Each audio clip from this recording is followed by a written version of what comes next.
দৈনিক শিক্ষা খবর। সম্মানিত ভিউয়ার্স, আসসালামু আলাইকুম, সবাইকে স্বাগতম। তো দীর্ঘদিন পর আমি আপনাদের সামনে নতুন একটি বিজ্ঞপ্তি নিয়ে এসেছি। বিজ্ঞপ্তিটি প্রকাশ করছে বাংলাদেশ উন্মুক্ত বিশ্ববিদ্যালয়। এটি হচ্ছে মূলত যারা এসএসসি প্রোগ্রামে 2024-25 শিক্ষাবর্ষে ভর্তির আবেদন করেছিলেন, যারা অষ্টম শ্রেণী পাশ করেন নাই, তাদের পরীক্ষা সংক্রান্ত বিজ্ঞপ্তি। তো আপনারা জানেন আমার চ্যানেলটিতে নিয়মিত শিক্ষা সংক্রান্ত বিভিন্ন তথ্য প্রকাশ করা হয়। তো দীর্ঘদিন ব্যস্ততার কারণে আপনাদের সামনে ভিডিও নিয়ে আসতে পারিনি। তো আজকে আমি আপনার সামনে নতুন একটি বিজ্ঞপ্তি নিয়ে এসেছি। তো এটা হচ্ছে বাংলাদেশ উন্মুক্ত বিশ্ববিদ্যালয়ের 2024-25 শিক্ষাবর্ষে নট ইনরোড অ্যাপ্লিক্যান্টদের ভর্তি পরীক্ষা 2024-এর কেন্দ্র তালিকা প্রসঙ্গে।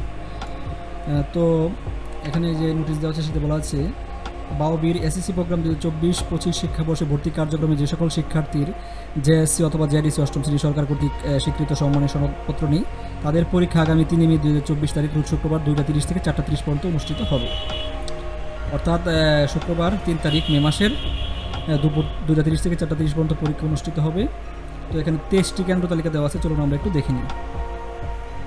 তো এখানে যে প্রথমেই যে কেন্দ্রটি আছে সেটি হচ্ছে রাজধানী উচ্চ বিদ্যালয়, সেটা বাংলানগর, ঢাকা, জাতীয় সংসদ ভবনের বিপরীত পার্শ্বে। তো এখানে পরীক্ষা হবে ঢাকা আঞ্চলিক কেন্দ্র, শ্রীনগর উপ আঞ্চলিক কেন্দ্র, নরসিংদী উপ আঞ্চলিক কেন্দ্রের পরীক্ষা। তারপর হার্ডিঞ্জ পাইলট সরকারি উচ্চ বিদ্যালয় হবে ধামরাই উপ আঞ্চলিক কেন্দ্র এবং মানিকগঞ্জ উপ আঞ্চলিক কেন্দ্রের পরীক্ষা। তারপর Komorali school and college শান্তাপুর Narayanganj হবে নারায়ণগঞ্জ উপ আঞ্চলিক কেন্দ্র, মুন্সিগঞ্জ উপ আঞ্চলিক কেন্দ্র। তারপর হচ্ছে গাজীপুর উপ আঞ্চলিক কেন্দ্র, বাওবির মূল ক্যাম্পাস গাজীপুর। তো এখানে প্রার্থী হচ্ছে 16,669 জন। তারপরে যে কেন্দ্রটি রয়েছে মধুসূদন তারা প্রসন্ন বালিকা মাধ্যমিক বিদ্যালয়, যশোর।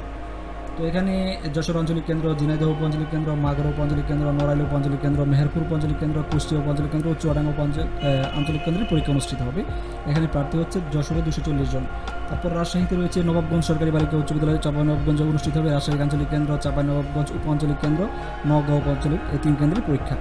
তারপর রয়েছে পাবনা জেলা স্কুলের পাবনাতে নওগাঁ উপ আঞ্চলিক কেন্দ্র, তারপর পাবনা উপ আঞ্চলিক কেন্দ্র এবং নাটোর উপ আঞ্চলিক কেন্দ্রের পরীক্ষা। তারপর রয়েছে এখানে ময়মনসিংহ আঞ্চলিক কেন্দ্র, জামালপুর, শেরপুরের পরীক্ষা জেলা পরিষদ হিসেবে ময়মনসিংহ হবে। তাছাড়া নেত্রকোনা, টাঙ্গাইল, মধুপুর, কিশোরগঞ্জের পরীক্ষা হবে। কিশোরগঞ্জেরটা হবে কিশোরগঞ্জ সরকারি বালক উচ্চ বিদ্যালয় কিশোরগঞ্জ, আর নেত্রকোনা, টাঙ্গাইল, মধুপুর পরীক্ষা হবে টাঙ্গাইল বালিকা উচ্চ বিদ্যালয় টাঙ্গাইলে।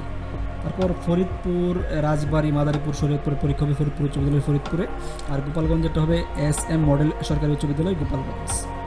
তারপর রয়েছে বরিশাল, বরগুনা, ভোলা, জালকাঠি, পটুয়াখালী, পিরোজপুর, বরিশাল আঞ্চলিক কেন্দ্রের পরীক্ষা BM স্কুল বরিশালে।